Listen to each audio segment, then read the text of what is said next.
It's Christmas Day, and this is the final door in our Christmas calendar.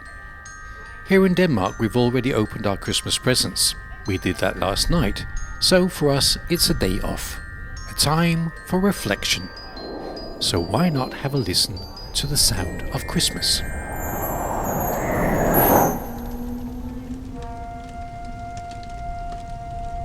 Long before Christmas as we know it, the Vikings had a winter feast. The name for the Scandinavian Christmas is Yule. This voice belongs to Benno Blæsild. I had cornered him in a couch for an interview. Amongst many other things, he has a vast knowledge of Danish Christmas traditions, or, as we call it, Yule. It is the name for the magical celebrations and drinking parties that the Vikings had every winter. Yule, that later will become Christmas, was a celebration of the shortest day and the longest night of the year. It celebrated the return of the sun and the promise of the longer days ahead. The Vikings had the idea that in the end of the last autumn you would hear Gjallarhorn and you would see the silhouette of Loke and the Fenris wolf coming to fight the last battle against the gods, the battle that would end all time.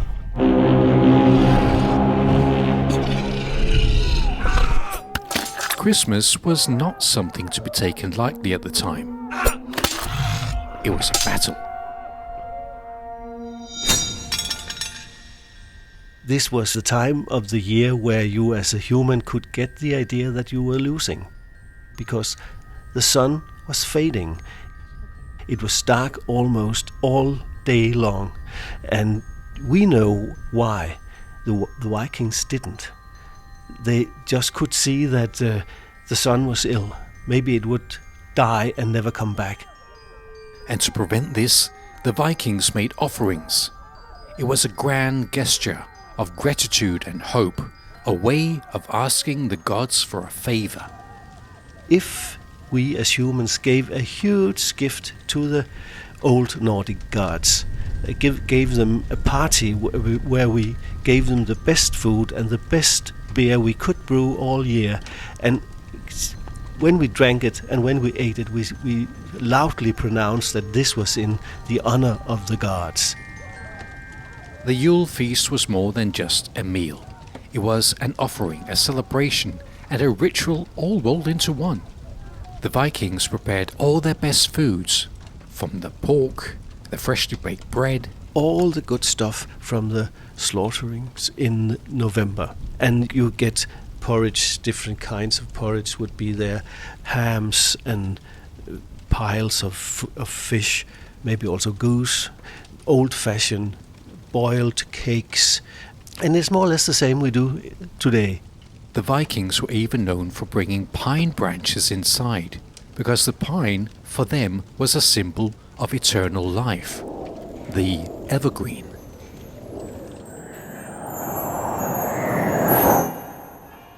The Christmas tree was invented in Germany, in the modern form at least, in the last part of the 18th century, and it spread through northwest Europe, Scandinavia, in the first part of the 19th century. Now, not all homes had a tree in the living room. In fact, the idea of having a pine tree in your living room decorated with candles was seen as a little, well, strange. But slowly, the trees became a tradition, and so did the ornaments. Lights, star, shiny red apples were hung on the branches. and a donut. Nuts, walnuts and hazelnuts were tied with ribbons. The queen Homemade sweets and cookies shaped like stars and hearts. and a hot dog Even rare fruits, like the orange. And it was rare, and a chicken very rare at the time. guitar And of course, the flickering candlelights, symbolizing the winter night stars. and a robot.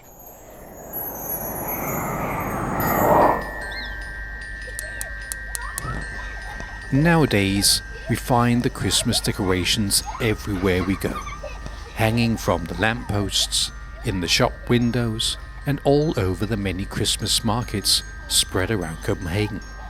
And there we find children running around amongst the booths and the salespeople.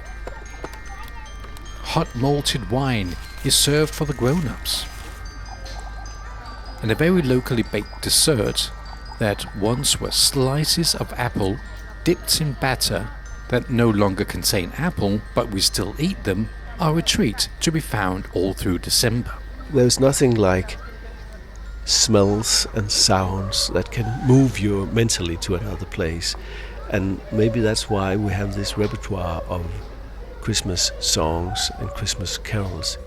The point is you only sing them at the same time of the year. So when you hear this carol or this song, wow, it's Christmas. Let's lift ourselves up from the street and drift into the kitchen where Christmas dinner is being prepared. I remember once we were cooking the potatoes, me and my dad and my big brother.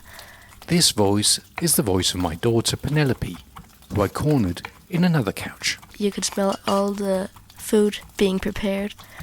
It was just a very nice feeling, and it only happens one time a year.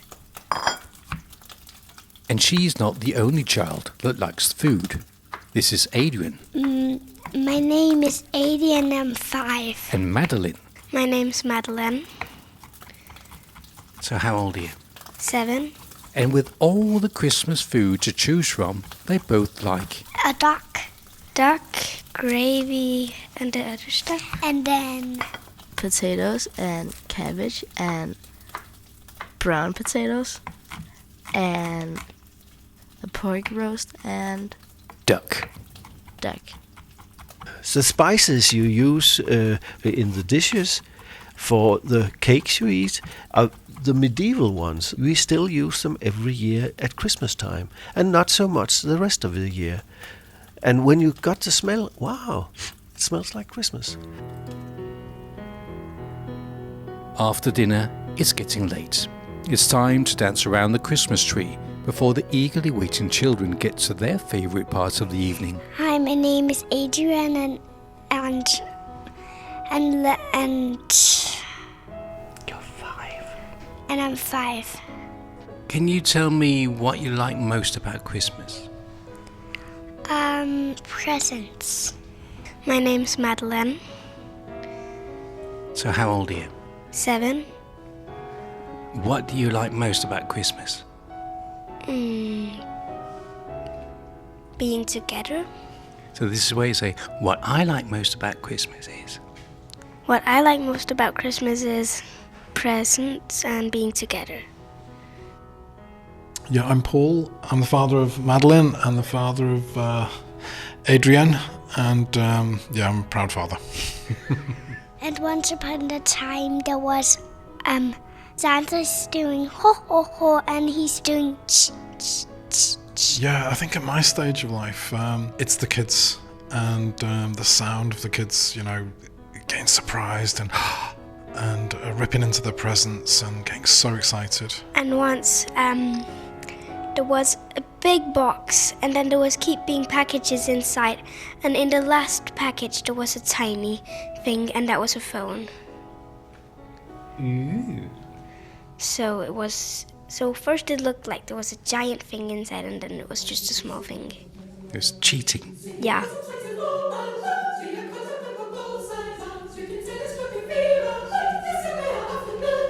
And this, I guess, wraps it up. The children got to unwrap their presents, the ones that once were meant for the gods, and, in a way, how times have changed, but then again not. Many things abound in tradition, and that might also be said for audio storytelling. It's based in a long history, building on audio traditions passed on from generation to generation, and now on to you.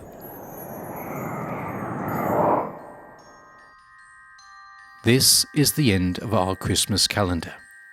We hope that it's been a little inspirational, maybe even a little enlightening.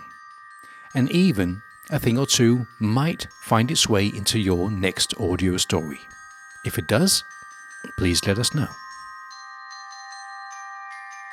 And that's it.